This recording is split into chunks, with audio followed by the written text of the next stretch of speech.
Step it up, step it up, step it up, Dutty Bookman. You in this book give credit to a particular writer that is prominent in Jamaica named John Maxwell. I want you to just talk a little bit about how this particular writer has impacted you in terms of your being a writer and the experience that you had encountering this particular writer. Yes, give thanks. So John Maxwell is one of the best people to ever come out of the island of Jamaica. Like, we have a lot of popular people, you know, Marcus Garvey, Bob Marley, Leonard P. Howell, you name it, you know, Nanny of the Maroons, so many. But John Maxwell is like an unsung hero. And for me, his impact was very profound because when I got to Jamaica after college, and that's 2006 that I finished college and I went back immediately to Jamaica. When I got back to Jamaica, I started flipping through the newspapers, and on the Sunday paper, which is the most widely circulated paper, in one of the major papers on Sunday, John Maxwell has a column, and the first time I read his column, I just was immediately drawn to his writing style because he was just so frank. He wasn't writing in like, he was very grammatically correct, but it wasn't like, he wasn't following the rules of grammar to a T. And I thought that just blew my mind because I always followed the rules of grammar to a T, and I'm still trying to break myself out of that to this day, you know.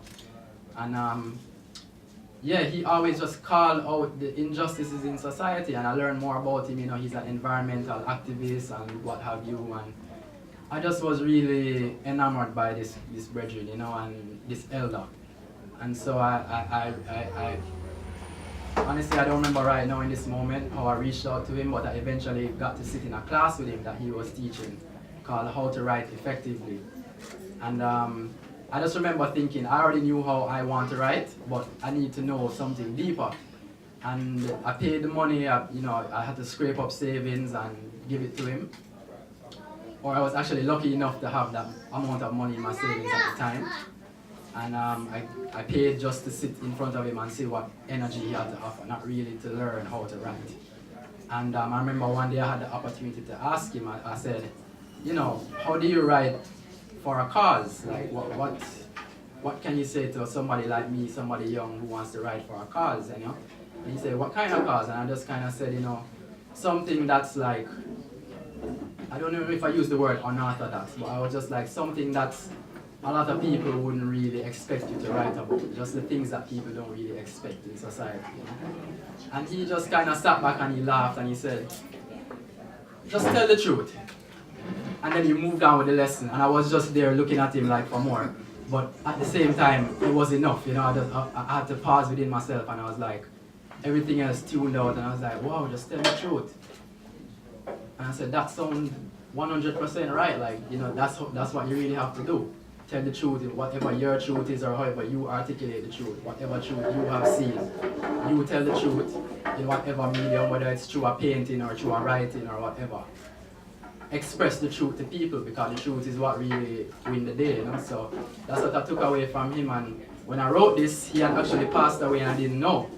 He was sick for a while and I really wanted to visit him, and you know, life has a way of not making things happen that you want to happen. And I just remember I learned like maybe a few days after the fact that he had passed away, and it really thank you. It really shocked me, you know. It really was like, wow, I missed the opportunity to really